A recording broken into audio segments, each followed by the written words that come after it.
My first doll is Emma Kate. I got her on December 25th, 2004, 2 days before I turned 8 years old. She's my mini-me. She loves writing and art and reading and YouTube and dolls and being a professional fangirl, and she's exactly like me in every single way. My second doll is Marisol Brinn Luna. I got her for Christmas in 2005. Marisol loves to perform, and she's all around great at every single thing she does. She's an amazing dancer, and she also loves musical theater. She loves listening to music and is one of those people who can become friends with everyone she meets. She's also Emma's best friend. My third doll is Emily Ryder Bennett. I got her on September 29th, 2006 at the American Girl Place in Chicago at the original location. It was my first time on a train, and I took the train to American Girl Place with my mom and my grandmother. Emily had just been released. She was a brand new character, and with my name being Emily, of course they wanted to get me the doll that has the same name as me.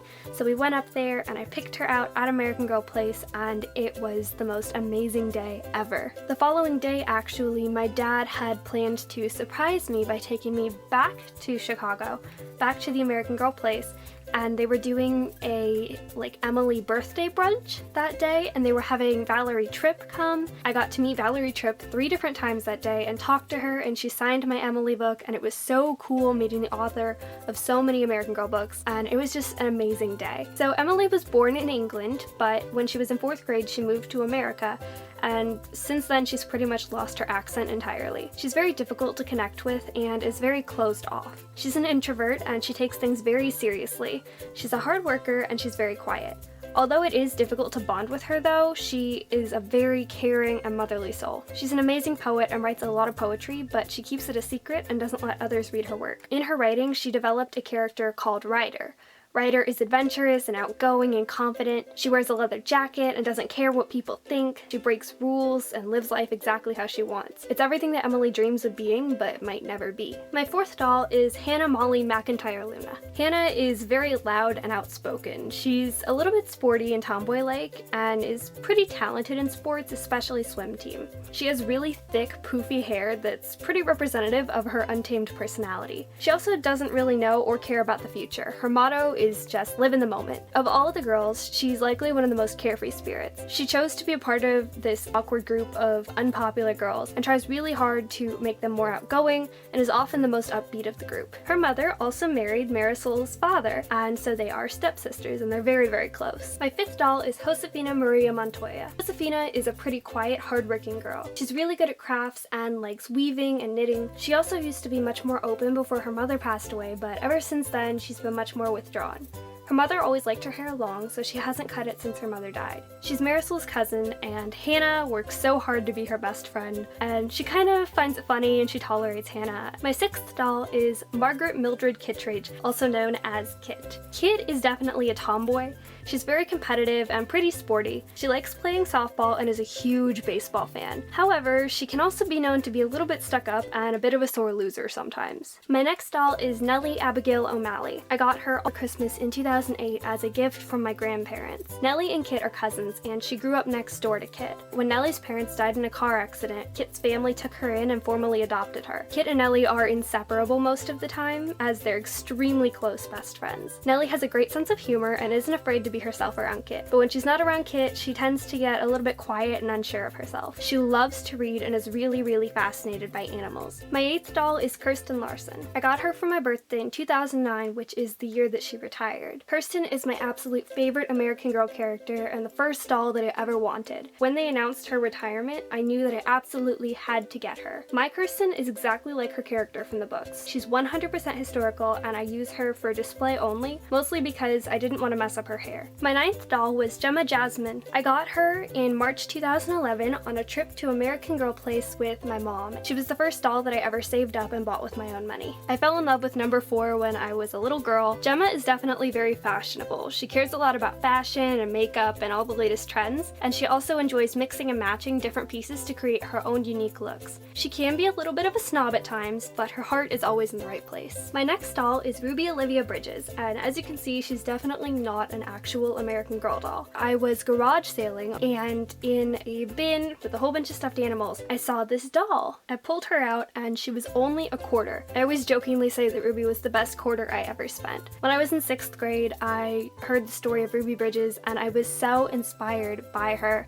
that I decided to name this doll Ruby. My Ruby tends to be a pretty quiet girl who is usually on the outskirts of any group, but she's actually a really talented tennis player and a really great supportive friend. My 11th doll is McKenna Canady Gardner-Brooks. McKenna is definitely a very popular girl. She's both a cheerleader and a competitive gymnast, and she takes both very seriously. She was raised by her mother and began taking gymnastics classes when she was 2 years old. She devotes most of her time to gymnastics, and everyone knows she's really talented. Outside of gymnastics, she's a fashionista and a huge flirt. She spends a lot of time on her looks and making sure her outfits are always cute. If she's not at the gym, you can often find her at the mall. She's also Gemma's best friend. My 12th doll is Addison Walker. I actually found her at an antique store for $80, and she was in perfect condition. She's an original 1991 Addy Walker. She was absolutely beautiful, and I couldn't pass her up. Addy is a pretty sweet, hardworking girl who's really quiet and always turns her work in on time. She absolutely loves working with children, and someday she wants to be a kindergarten teacher. My 13th doll is Jess Akiko McConnell. I always refer to Jess as my miracle doll. I found her at a big church garage sale in my town. First, I didn't even realize it was her, but once I realized it was her, I was in shock. She came with a whole bunch of stuff. She came with most of her accessories. She came with her full original meet outfit, a yellow party dress, and she was in absolutely amazing condition. I've always loved her because if she were a real person, she and I would be the exact same age. Jess's parents are archaeologists, and she's traveled with her parents to all kinds of different places. Growing up, she accompanied her parents during their travels, and they decided to homeschool her with the idea in mind that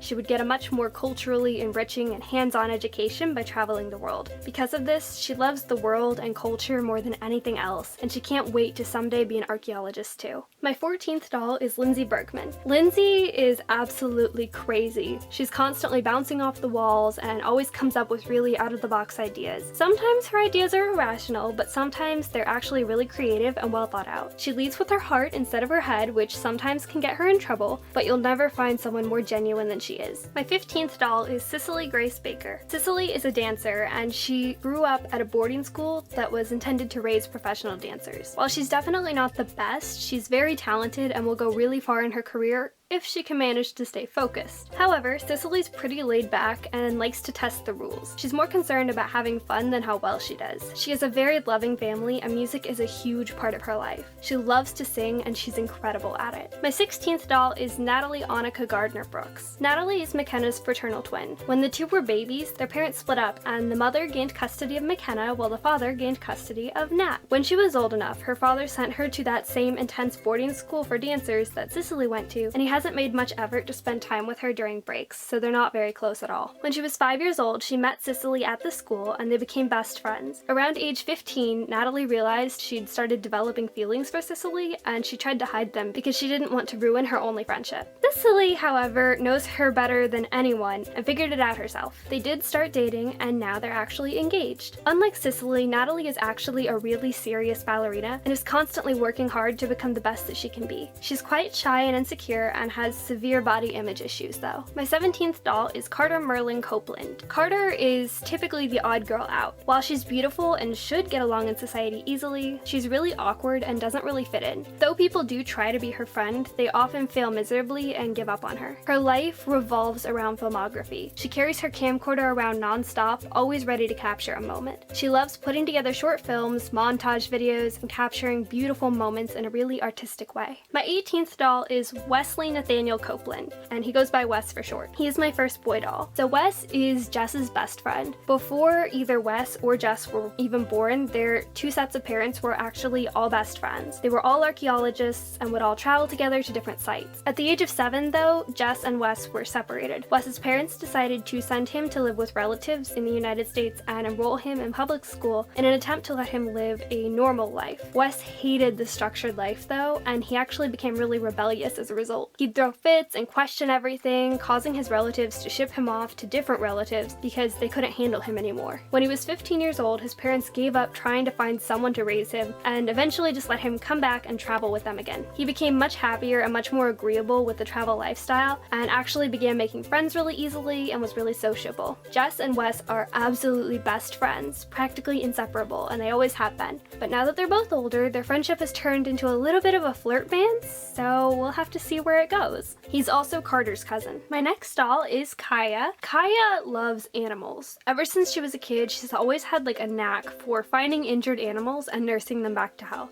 She would love to become a veterinarian someday. She did deal with bullying as a kid, but she survived, and because of it, she's a much stronger person today. My 20th doll is Permanent-Rosemary Flood Johnson. So when I was growing up, there was this book series that I read about this family, and every single child in the family was named after a different paint color, and one of the characters was named Permanent Rose. So I actually have dolls scattered throughout my collection who all have pieces of the children in the book's names. So throughout my collection, you might see references to Permanent Rose, Indigo, Saffron, and Cadmium. So Rosemary is typically pretty quiet and soft-spoken, but she's an amazing leader. When a task needs to get done, she's always the first to volunteer to lead the group because she's a perfectionist and knows how to get things done efficiently. She also loves flowers and has a total green thumb and loves working in her garden. Someday she hopes to become a florist. My next doll is Clayton Saffron Casson. She goes by Saffy for short. Contrary to what her gray vinyl may suggest, Saffy is the loudest, most colorful, most definite wild child in the entire group. There's never anything about Saffy that isn't interesting. She's not afraid to speak her mind, even though sometimes her mouth can get her in trouble. She's very, very outgoing and thrives on the energy in places. She also tends to wear these little color extensions that I got really cheaply, and she just likes them because they give her personality. My 22nd doll is Maddock Bree Baker. Maddock grew up in Brooklyn and definitely knows how to take care of herself. Because of her upbringing, she doesn't really have a lot of fears and really likes to test limits.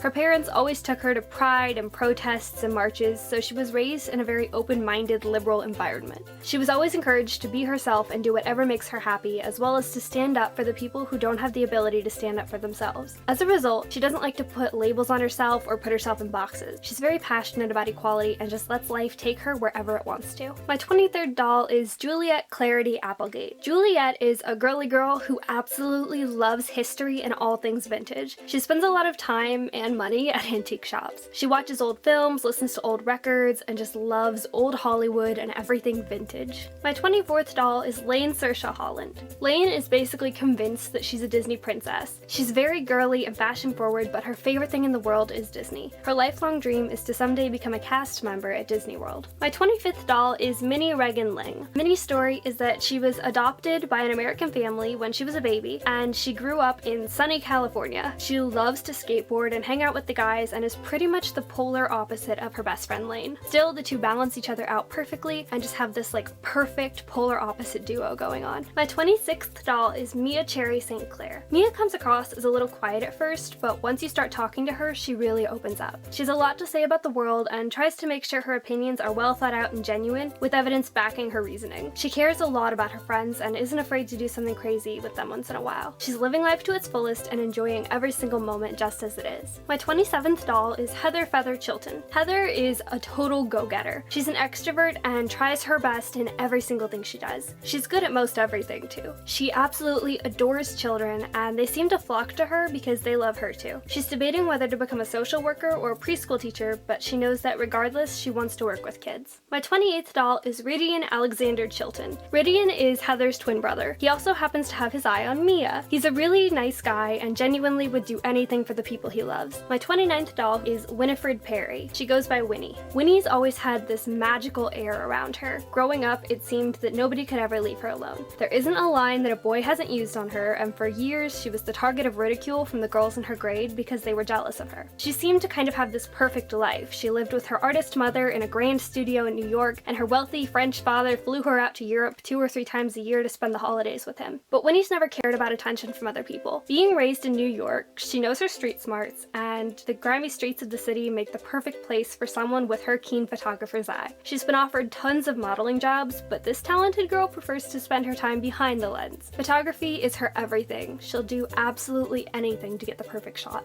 My 30th doll is Indigo Star Blue. Indigo is super spunky, outgoing, and always confident in herself. Nothing seems impossible for her, but there's one thing about her that's a little different. Indigo is deaf. She began losing her hearing at the age of 3 and was completely deaf by the age of 6. Though she kind of remembers sound, hearing is not important to her in the slightest. She has hearing aids in both ears that kind of help her gain a bit of an idea of what's going on around her, but she still cannot hear, which is fine with her. Indigo loves deaf culture and being a part of it. Because she started losing her hearing at the age of 3, she's known American Sign Language for as long as she can remember. Due to still being able to hear some when she was first learning how to speak, not to mention tons and tons of speech therapy, she doesn't have much of a deaf accent at all. She can read lips, although lip reading is not a very accurate communication method, so she still prefers to sign. Matic, who is her girlfriend, has also learned sign language as well, and they can communicate really easily through that. Overall, Indigo doesn't let her deafness hold her back, and she sees it as a strength rather than a weakness. My 31st doll is Felicity Merriman, who sometimes goes by Lissy. Felicity is very strong-willed and doesn't always think of the consequences of everything, but you'll never meet someone who loves more fiercely than she does. She's very, very passionate about many things, especially horses, and doing the right thing no matter what the cost is. My 32nd doll is Kanani Alora Akina. Kanani is a pretty quiet girl from Hawaii. She likes to shop, and she just really hasn't found herself yet. She's a little bit timid, but one thing that she's really good at is cooking. My 33rd doll is Eloise Larkin. Eloise is super bubbly and a total fangirl. She's a fandom blogger and has perfected the art of binge watching an entire season of a show in one night. She's part of pretty much every fandom, and she's always looking for new recommendations to dive into.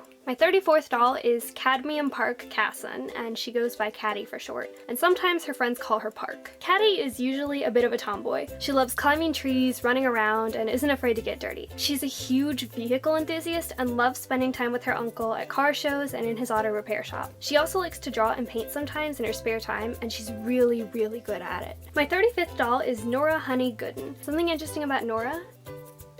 She actually has cerebral palsy, so she uses forearm crutches. She's a very smart girl and has an incredible fascination with bees. She loves everything about them, from how their society functions to the delicious honey they produce. She's a huge advocate for reducing pesticide use and saving the bees, and someday she'd really like to be a beekeeper. My 36th doll is Rory. So Rory is actually just a temporary doll. Last year at the American Girl benefit sale, I bought an extra Grace doll so I could take her wig and use that for Minnie. I was just gonna put a different wig on this Grace doll and sell her. I got the idea for a custom that I needed a Grace doll for, so I decided to keep this doll and use her for that. Her name and personality will probably change once she's customized, but for now, this is Rory. She's your stereotypical hipster. She hangs out in coffee shops, listens to obscure bands, runs a photography Tumblr, has a cat, and she can definitely be a little bit ornery and a little bit blunt with what she's saying, but she's definitely not afraid of ever speaking the truth. My 37th doll is Samantha Parkington, and the interesting thing about this Samantha is, if you can see through the lace,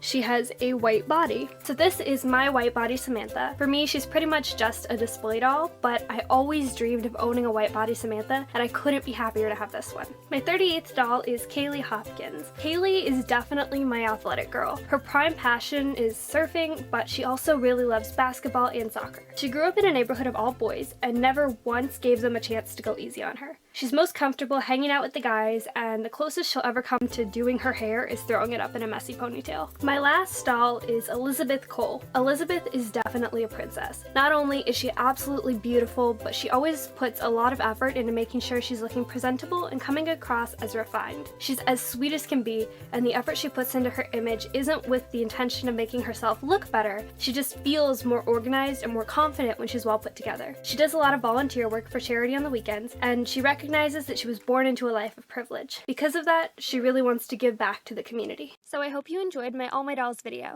If you did, give it a thumbs up and subscribe if you want to see more videos. Leave a comment letting me know what kinds of videos you'd like me to make, and I'll see you guys soon. Bye!